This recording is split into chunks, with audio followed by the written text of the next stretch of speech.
মানসিক চাপ দেওয়া মানুষগুলো হত্যাকারীর চেয়েও বেশি ভয়ঙ্কর। তারা তোমাকে জীবন্ত লাশ বানিয়ে ফেলবে। তাই যারা তোমাকে মানসিক চাপে রাখে সেসব মানুষ থেকে দূরে থাকো। বর্তমানকে নিয়ে ব্যস্ত থাকো, ভবিষ্যতের চিন্তা করো, অতীতকে ভুলে যাওয়ার চেষ্টা করো। অতীত তোমাকে পীড়া দিবে আর বর্তমান তোমাকে ব্যস্ত রাখবে এবং ভবিষ্যৎ তোমাকে সুন্দর একটি জীবন গঠনের জন্য উৎসাহ দিবে। তাই সবসময় তুমি ব্যস্ত থাকবে। আসসালামু আলাইকুম, এমএন ব্লগ থেকে আমি নাসরিন রহমান বলছি। আশা করি আমার প্রিয় আপু এবং ভাইয়ারা সবাই অনেক অনেক ভালো আছেন। আপনাদের ভাইয়ার থেকে হাজব্যান্ডের থেকে সুন্দর একটা গিফট পেলাম, যা ইউটিউবের এত বছরও আমি কোনোদিন পাইনি। তো যাই হোক, সেটা পেয়ে তো আমি অনেক খুশি, সেটাও দেখাবো। পাশাপাশি সংসারে কাজকর্ম করব আর রান্নার রুমটা একটু নতুন করে সাজিয়েছি। অনেক দিন পর একটা DIY করেছি। সব মিলিয়ে থাকছে আজকের ভিডিও। আশা করি পুরো ভিডিওটা সঙ্গে থাকলে আপনাদের অনেক অনেক ভালো লাগবে। তো রান্নার রুমে আমি একটা জগে পানি রাখি, সেটা দিয়ে রান্নার কাজগুলো সম্পূর্ণ করি। তো আজকে দেখি হাতের কাছে সেটা নেই। তো যাই হোক, একটা পানির বোতল নিয়ে আসলাম। আর এই বোতলে কিন্তু ফিল্টারের পানি রাখা আছে। তো এখানে আমি পরোটা বানাবো, যেহেতু ভিডিওটা শুরু করেছি সকাল থেকে আজকে। এখানে আমি পরোটার ডোটা বানিয়ে নিচ্ছি আর তাড়াহুড়া করে ছেলেকে একটা পরোটা ভেজে ওকে আগে খাইয়ে দিব। আর প্রথমে দেখেছেন মজাদার একটা সবজি বসিয়েছি, গাজর, তারপর হয়েছে ব্রোকলি, বিট, সব কিছু মিলিয়ে সবজিটা যখন শুধু তেলের মধ্যে দিয়ে আমি একটা মশলা দিয়ে ভাজি করি, সেটা কি যে মজা। তো ইনশাল্লাহ আপনারা যদি চান সেটা আমি রেসিপি শেয়ার করব, যদিও আমি এখানে রেসিপিটা শেয়ার করিনি। তো যাই হোক, আপনারা যারা ভিডিও দেখছেন তাদের নিকটে একটা অনুরোধ রইল, অবশ্যই আমার চ্যানেলটি সাবস্ক্রাইব করে নেবেন। আর যারা সাবস্ক্রাইব করেছেন তাদেরকে জানিয়ে অসংখ্য ধন্যবাদ। তো দেখেন, নাস্তা বানাতে এসেছি। প্রথম দেখলাম যখন সবজি বসিয়েছি দমদমা গ্যাস, কিন্তু রুটিটা যখনই চুলার উপর দিলাম দেখলাম গ্যাসটা চলে গিয়েছে। মিটি গ্যাস আছে আর কি। তো সেটা দেখে তো খারাপই লাগছে। আসলে রান্না করতে এসে যদি দেখি গ্যাস থাকে না, তো তখন যে কি খারাপ লাগে সেটা বোঝাতে পারবো না। আমার অনেক আপুরা আমার চ্যানেলের সঙ্গে যুক্ত হচ্ছেন, তাদেরকে জানাই অসংখ্য ধন্যবাদ। আসলে খুব ব্যস্ত থাকি, যারা সবসময় আমার ভিডিও দেখেন তারা জানেন 3 বাচ্চা নিয়ে কোনো হেল্পিং হ্যান্ড ছাড়া আমি সংসারের সমস্ত কাজ করি। তো সেগুলো করতে করতে আসলে হাঁপিয়ে যাই। বিকালবেলা অনেক সময় একটু শুয়ে ঘুমিয়ে থাকি। তো তার জন্য আসলে মোবাইলে সেরকম সময় দিতে পারি না, তবে চেষ্টা করি সবাইকে একটু হলেও সময় দেওয়ার। যদিও আমার নিয়াজ বাবাটা এই সবজিটা খাবে না, তবে এই সবজিটা খুবই মজা হয়েছিল। এটাই তাকে বারবার বোঝাতে চাচ্ছিলাম যে সবজিটা একটু খেয়ে দেখো, কিন্তু কোনো কাজ হয়নি। তো যাই হোক, যখন ভয়েস দিচ্ছিলাম আজান পড়ছিল, তারপর ভয়েসটা বন্ধ রেখেছি। তো এই সবজিটা সব সবজি একসাথে করে ভাজি করে দেখবেন ইনশাল্লাহ। আমি পরবর্তীতে আবার যখন রান্না করব শেয়ার করব। আর দেখেন, নাস্তা খেয়ে কিন্তু একটু বসে নেই। এখানে প্রায় 2.5 কেজি সিমের বিচি, সেগুলো সব ছিলেছি। তো বুঝতেই পারছেন কতটুকু সময় লেগেছে।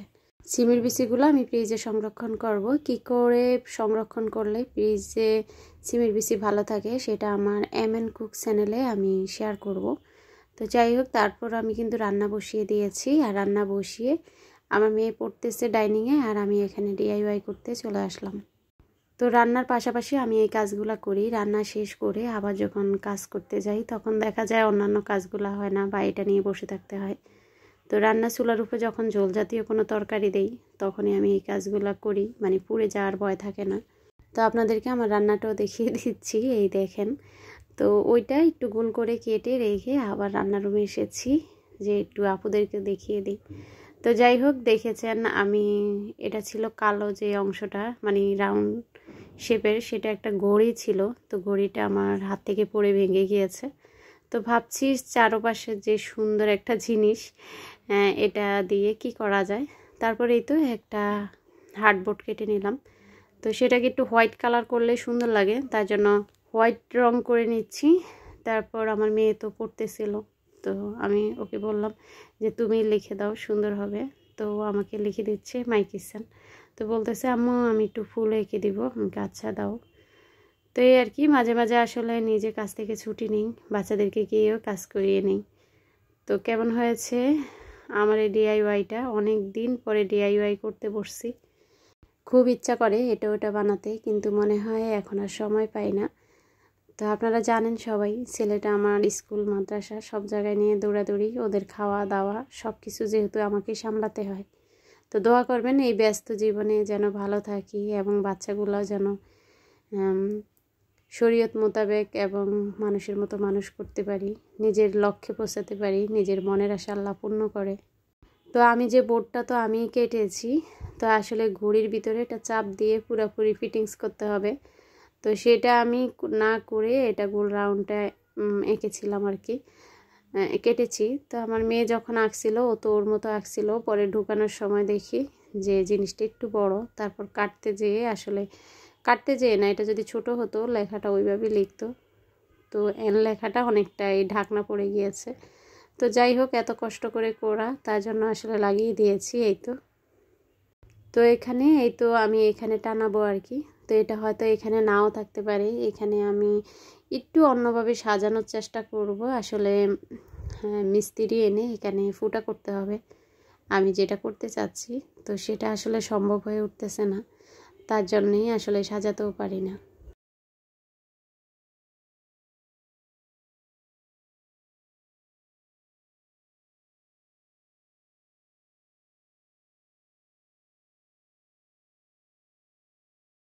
আমার ডাইনিং রুম থেকে এই জিনিসটা এমনই দেখাচ্ছিল, সেটাই দেখিয়েছিলাম আপনাদেরকে। আর মাশাল্লাহ আমার মেয়ে আমাকে এই ঘড়িটা দিয়ে দিয়েছে। ওকে যেহেতু জন্মদিনে একটা ঘড়ি আমরা গিফট করেছি, তো এটার আপাতত ব্যাটারি নেই, আমি রেখেছি, একটা ব্যাটারি লাগিয়ে দিব।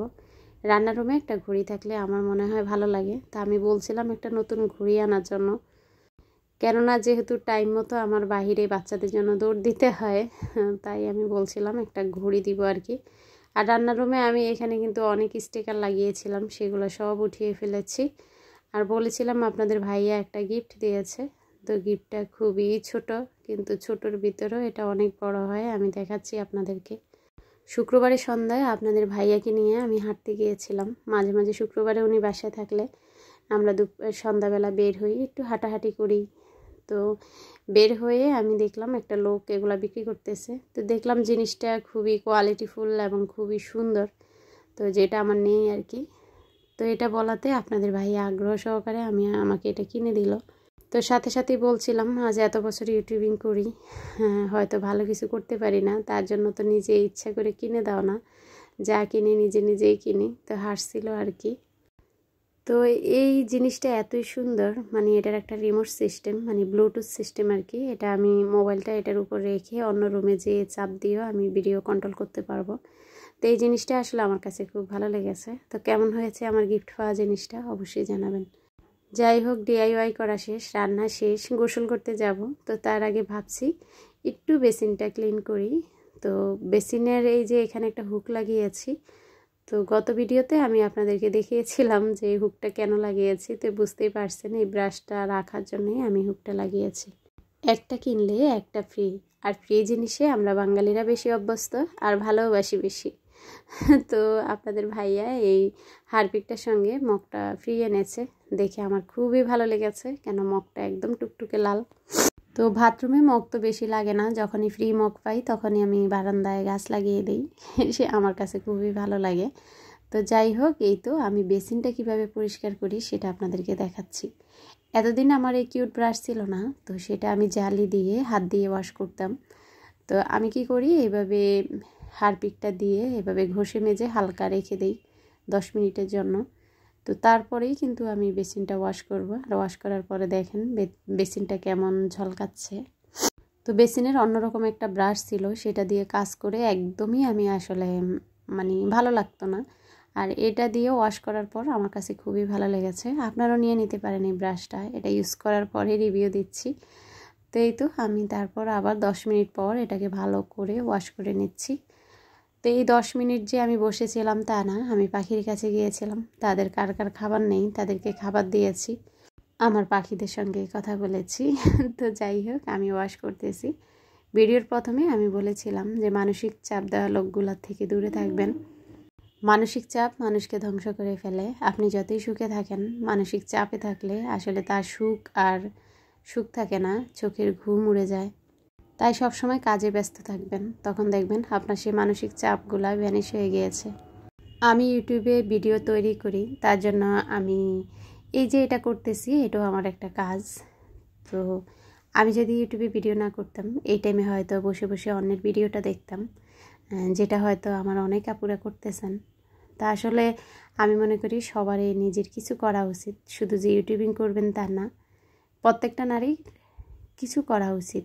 সবাই তার হাজব্যান্ডের কাছে ভালোবাসা পায়, টাকা পয়সা পায়, কিন্তু নিজস্ব সাপোর্ট, নিজের ভীম, সেটা সব মেয়েদেরই দরকার। তো সেই কথা না হয় অন্যদিন হবে।